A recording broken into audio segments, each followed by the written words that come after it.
മലയാള cinema ഇപ്പോൾ വലിയൊരു പ്രതിസന്ധിയിലൂടെ കടന്നു പോവുകയാണെന്നും നിരവധി ഹിറ്റ് സിനിമകൾ ഉണ്ടെങ്കിലും അതൊന്നും തന്നെ പ്രൊഡ്യൂസേഴ്സിന് വലിയ ലാഭം ഉണ്ടാക്കി കൊടുത്തിട്ടില്ല എന്നും പറഞ്ഞ നിർമ്മാതാവ് സുരേഷ് കുമാറിനെതിരെ വിമർശനവുമായി നടൻ വിനായകൻ ഇപ്പോൾ രംഗത്ത് വരികയാണ്.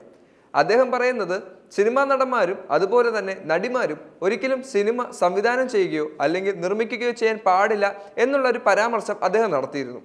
അതിനെതിരെ വിമർശനവുമായാണ് ഇപ്പോൾ വിനായകൻ രംഗത്ത് വരുന്നത്. വിനായകനെ സപ്പോർട്ട് ചെയ്തും അതുപോലെ തന്നെ വിനായകന്റെ മുമ്പുള്ള ചെയ്തികളെ വിമർശിച്ചുകൊണ്ടും നിരവധി ആളുകൾ പോസ്റ്റിന് താഴെ കമന്റുമായി എത്തിയിട്ടുണ്ട്. എന്തായാലും ഇപ്പോൾ വളരെ വലിയൊരു ചർച്ചാ വിഷയമായിരിക്കുകയാണ് ഈ ഒരു പോസ്റ്റ്. അഭിനേതാക്കൾ സിനിമ നിർമ്മിക്കേണ്ട എന്ന് ഭാര്യയോടും മകളോടും പറഞ്ഞാൽ മതിയെന്നും സുരേഷ് കുമാറിനോട് വിനായകൻ പറയുന്നുണ്ട്.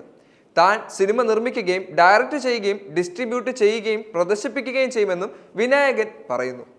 നേരത്തെ മലയാളത്തിലെ സിനിമാ നിർമ്മാതാക്കൾ കടുത്ത പ്രതിസന്ധിയെ അഭിമുഖീകരിക്കുകയാണെന്ന് നിർമ്മാതാവ് സുരേഷ് കുമാർ പറഞ്ഞിരുന്നു. 200 സിനിമകൾ ഇറങ്ങിയാൽ 24 മാത്രമാണ് ഓടിയതെന്നും 176 ചിത്രങ്ങൾ ബോക്സ് ഓഫീസിൽ വമ്പൻ പരാജയമായിരുന്നുവെന്നും അദ്ദേഹം പറയുന്നു. 650 മുതൽ 700 കോടിക്കിടയിലാണ് സിനിമാ രംഗത്ത് കഴിഞ്ഞ വർഷം നിർമ്മാതാക്കൾ സംഭവിച്ച നഷ്ടം. പല നിർമ്മാതാക്കളും നാട് വിട്ടു പോകേണ്ട ഗതിയിലായെന്നും അദ്ദേഹം പറഞ്ഞു. ഒരു രീതിയിലും ഒരു നിർമ്മാതാവിന് സിനിമ എടുക്കാൻ സാധിക്കാത്ത സാഹചര്യത്തിലാണ് ഇപ്പോൾ മലയാള സിനിമ. ഏറ്റവും വലിയ പ്രശ്നം നടീനടന്മാരുടെ പ്രതിഫലമാണെന്നും സുരേഷ് കുമാർ പറയുന്നു. ആർട്ടിസ്റ്റുകൾ എന്നാണ് പടം നിർമ്മിക്കാൻ തുടങ്ങിയത്. കോവിഡിന് മുമ്പ് ദിലീപും മോഹൻലാലും മാത്രമാണ് ഇവിടെ സിനിമ നിർമ്മിച്ചിരുന്നത്. ബാക്കിയുള്ളവരെല്ലാം കോവിഡിന് ശേഷം OTT പ്രചാരത്തിൽ വന്നതോടെയാണ് പ്രൊഡക്ഷൻ തുടങ്ങിയത്. എല്ലാം എനിക്ക് പോരട്ടെ എന്ന വിചാരമാണ് ഇതിന് പിന്നിലെന്നും സുരേഷ് കുമാർ പറഞ്ഞിരുന്നു. ഇക്കാര്യത്തിലാണ് വിനായകന്റെ പ്രതികരണം വന്നിരിക്കുന്നത്. പോസ്റ്റിന്റെ പൂർണ്ണ രൂപം ഇങ്ങനെ: സിനിമ തൻ്റെയും തൻ്റെ കൂടെ നിൽക്കുന്നവരുടെ കുടുംബ സ്വത്താണോ മേനക സുരേഷ്? അഭിനേതാക്കൾ സിനിമ നിർമ്മിക്കേണ്ട എന്ന് തൻ്റെ ഭാര്യയോടും മകളോടും പോയി പറഞ്ഞാൽ മതി. ഞാൻ ഒരു സിനിമാ നടനാണ്.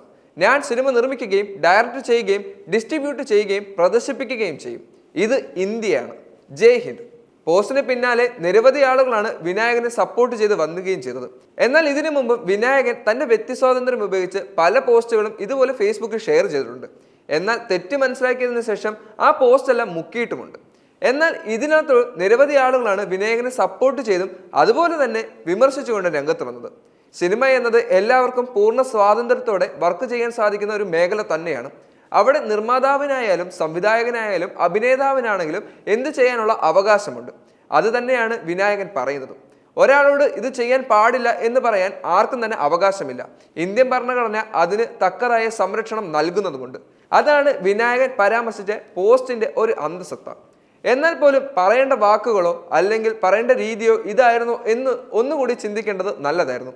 വിനായകൻ ഇതിനു മുമ്പും തനിക്ക് തോന്നുന്നതെല്ലാം ഇതുപോലെ പച്ചയ്ക്ക് വിളിച്ചു പറഞ്ഞിരുന്നത് 2 ദിവസത്തിന് ശേഷം തെറ്റാണെന്നും അതിനുശേഷം മാപ്പ് പറയുന്നതും സാധാരണമായി കഴിഞ്ഞു. എന്നാൽ മലയാളികൾ ഇപ്പോഴും അതിനോട് എങ്ങനെയെല്ലാം പ്രതികരിക്കുന്നു എന്നുള്ളതും വ്യക്തമാകുന്നില്ല. മലയാള സിനിമാ നിർമ്മാണ രംഗത്ത് നേരിടുന്ന പ്രശ്നങ്ങൾ കഴിഞ്ഞ ദിവസമാണ് നിർമ്മാതാവ് G. സുരേഷ് കുമാർ തുറന്നടിച്ചു കാണിച്ചത്. താരങ്ങളുടെ ഉയർന്ന പ്രതിഫലമാണ് സുരേഷ് കുമാർ പ്രധാനമായും ചൂണ്ടിക്കാണിച്ച പ്രശ്നം. താരങ്ങൾ പ്രതിഫലം കുറയ്ക്കാതെ മുന്നോട്ട് പോകാനാകില്ലെന്നും പലർക്കും സിനിമാ രംഗത്തോട് പ്രതിബദ്ധതയില്ലെന്നും സുരേഷ് കുമാർ വിമർശിച്ചു. ജൂൺ 1 മുതൽ സിനിമാ സമരം പ്രഖ്യാപിച്ചിരിക്കുകയാണ് അദ്ദേഹം. താരങ്ങൾ പ്രതിഫലം കുറയ്ക്കണമെന്നും GSTക്കൊപ്പമുള്ള സർക്കാർ വിനോദ നികുതി പിൻവലിക്കണമെന്നും ആവശ്യമുണ്ട്. ഇപ്പോഴിതാ OTT പ്ലാറ്റ്ഫോമുകൾ സിനിമകൾ വന്നതിൽ വന്ന മാറ്റത്തെക്കുറിച്ചും സംസാരിക്കുകയായിരുന്നു സുരേഷ് കുമാർ. 30 ദിവസം കഴിഞ്ഞാൽ സിനിമ OTTയിൽ വരുമെന്ന് കരുതി പലരും കാത്തിരിക്കാൻ തുടങ്ങിയിരിക്കുകയാണ് ഇപ്പോൾ. എന്നാൽ ഇപ്പോൾ എല്ലാ സിനിമകളും OTTയിൽ വരുന്നില്ല. അവർ സെലക്ട് ചെയ്യുന്ന സിനിമകളെ വരുന്നുള്ളൂ. അതും അവർക്ക് കൊടുക്കുന്ന പൈസയ്ക്കനുസരിച്ച്. അവർ ഡിക്റ്റേറ്റ് ചെയ്യാനും തുടങ്ങിയിട്ടുണ്ടതല്ല. OTTക്ക് ഒരു വർഷം 30ഓളം പടം മതി. അതിൽ കൂടുതൽ അവർക്ക് ആർക്കും വേണ്ട. നമുക്കിവിടെ 200 പടം ഇറങ്ങുന്നുണ്ടെന്നും സുരേഷ് കുമാർ ചൂണ്ടിക്കാണിക്കുന്നു. ഇന്ന് എല്ലാ ആർട്ടിസ്റ്റുകളും സ്വതന്ത്രമായി പ്രൊഡക്ഷൻ ഹൗസ് ഉള്ളവരാണ്. ഞങ്ങളുടെ ആവശ്യമില്ലാത്ത അവസ്ഥയിലേക്ക് അത് വന്നു. പക്ഷേ അവർ തിരിച്ച് ഞങ്ങളുടെ അടുത്തേക്ക് വരും. OTTയുടെ മാർക്കറ്റ് താഴെ പോകുമ്പോൾ പിന്നെ ആരും എടുക്കാൻ കാണില്ല. അപ്പോഴാണ് പ്രൊഡ്യൂസറെ അന്വേഷിച്ചു വരിക. OTTയുടെ പണം കണ്ടുകൊണ്ടാണ് നടന്മാരുടെ പ്രൊഡക്ഷൻ ഹൗസുകൾ വന്നതെന്നും സുരേഷ് കുമാർ പറയുന്നു. 100% അങ്ങനെ തന്നെയാണ്. ലാഭം കണ്ടാണ് അവർ വരുന്നത്. കോവിഡിന് മുമ്പ് ആർക്കാണ് പ്രൊഡക്ഷൻ ഹൗസ് ഉണ്ടായിരുന്നത്? മോഹൻലാലിനും ദിലീപിനും ഉണ്ടായിരുന്നു. വേറെ ആർക്കും ഉണ്ടായിരുന്നില്ല. മമ്മൂട്ടി കമ്പനി അടക്കം പിന്നെയാണ് തുടങ്ങിയതെന്നും സുരേഷ് കുമാർ തുറന്നു കാണിച്ചു. അദ്ദേഹത്തിന്റെ വിമർശനത്തിന് പിന്നാലെ വിവിധ അഭിപ്രായങ്ങൾ ഇപ്പോൾ മലയാള സിനിമയിൽ ഉണ്ടായിട്ടുണ്ട്. മലയാള സിനിമ ഇപ്പോൾ വലിയൊരു പ്രതിസന്ധിയിലൂടെ കടന്നു പോകുമ്പോഴും നിരവധി നല്ല സിനിമകൾ ഇപ്പോഴും മലയാളത്തിൽ ലഭിക്കുന്നുണ്ട്. അങ്ങനെ നല്ല സിനിമകൾ നിർമ്മിക്കുകയും അതെല്ലാം തിയേറ്ററുകളിൽ തന്നെ എത്തിക്കുകയും ചെയ്യുന്ന നല്ല നിർമ്മാതാക്കളും അതുപോലെ തന്നെ നല്ല പ്രൊഡക്ഷൻ ഹൗസ് ഇന്നും കേരളത്തിലുണ്ട്. അതുകൊണ്ട് തന്നെയാണ് നിരവധി ഹിറ്റ് സിനിമകൾ 2024 നമുക്ക് ലഭിച്ചത്. മാത്രമല്ല 2025ലും നല്ല സിനിമകൾ ഒരുപാട് നമുക്ക് ലഭിച്ചിട്ടുണ്ട്. അതിന്റെ എല്ലാം പൂർണ്ണ രൂപങ്ങളും നമ്മൾ കണ്ടിട്ടുള്ളതുമാണ്. ഇപ്പോൾ മലയാള സിനിമ അതിന്റെ നല്ല ഒരു അവസ്ഥയിൽ തന്നെ നിലനിൽക്കുകയാണ്. അത്തരമൊരു സാഹചര്യത്തിൽ തിയേറ്ററുകൾ അടച്ചിടുകയും ഒരു സമരം വരികയും ചെയ്യുമ്പോൾ വീണ്ടും മലയാള സിനിമ താഴേക്ക് പോകാനായിരിക്കും സാധ്യതകളേറുന്നത്.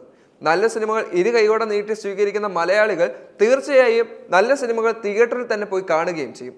എന്താണെങ്കിലും മലയാള സിനിമ ഇപ്പോൾ നല്ലൊരു നിലയ്ക്ക് എത്തുന്ന സാഹചര്യത്തിൽ മലയാള സിനിമയെ നന്നാക്കിയവർ തന്നെ ഇപ്പോൾ അതിനെയെല്ലാം ഇല്ലാതാക്കാൻ ശ്രമിച്ചുകൊണ്ടിരിക്കുകയാണോ എന്നുള്ള ചോദ്യവും വർദ്ധിച്ചു വരികയാണ്. എന്നാൽ പോലും ഇപ്പോഴും വളരെ നല്ല സിനിമകളും സംവിധായകരും നടന്മാരും പ്രൊഡക്ഷൻ ഹൗസും പ്രൊഡ്യൂസർമാരും നമ്മുടെ ചുറ്റുമുണ്ട്. നല്ല സിനിമകൾ ഇനിയും മലയാള സിനിമയിൽ വരുമെന്നുള്ളത് തീർച്ചയാണ്. അതിനുള്ള എല്ലാ സാധ്യതകളും നമ്മുടെ കൺമുമ്പിൽ തന്നെ കാണുന്നുമുണ്ട്. നല്ല സിനിമകൾ നിർമ്മിക്കുന്ന പ്രൊഡക്ഷൻ ഹൗസിനും അതുപോലെ തന്നെ നല്ല സിനിമകൾ നിർമ്മിക്കാൻ കാണിക്കുന്ന ധൈര്യത്തിന് നിർമ്മാതാക്കൾക്കും ഒരു സല്യൂട്ട് തന്നെ കൊടുക്കാം. എന്താണെങ്കിലും ഇനിയും നല്ല സിനിമകൾ മലയാള സിനിമയിൽ വരും. മലയാള സിനിമയിൽ ഇപ്പോൾ അനുഭവിക്കുന്ന എല്ലാ ബുദ്ധിമുട്ടുകളും മാറും. അതുപോലെ തന്നെ വിനായകൻ പറഞ്ഞ പോലെ എല്ലാവർക്കും അവരുടെ ഇഷ്ടത്തിന് സിനിമ നിർമ്മിക്കാനും സംവിധാനം ചെയ്യാനും അഭിനയിക്കാനും സ്വാതന്ത്ര്യമുണ്ട്. ഇത് ഇന്ത്യയാണ്. ഇന്ത്യയിൽ ഇഷ്ടമുള്ളതെല്ലാം ചെയ്യാനുള്ള സ്വാതന്ത്ര്യമുണ്ട്. എന്നാൽ ആ സ്വാതന്ത്ര്യത്തെ ദുരുപയോഗം ചെയ്യരുത്. നല്ല സിനിമകൾ ആരാണെങ്കിലും നിർമ്മിക്കുകയും സംവിധാനം ചെയ്യുകയും അഭിനയിക്കുകയും ചെയ്യട്ടെ. ആ നല്ല സിനിമകൾ മലയാള സിനിമയെ വാനോളം ഉയർത്തട്ടെ.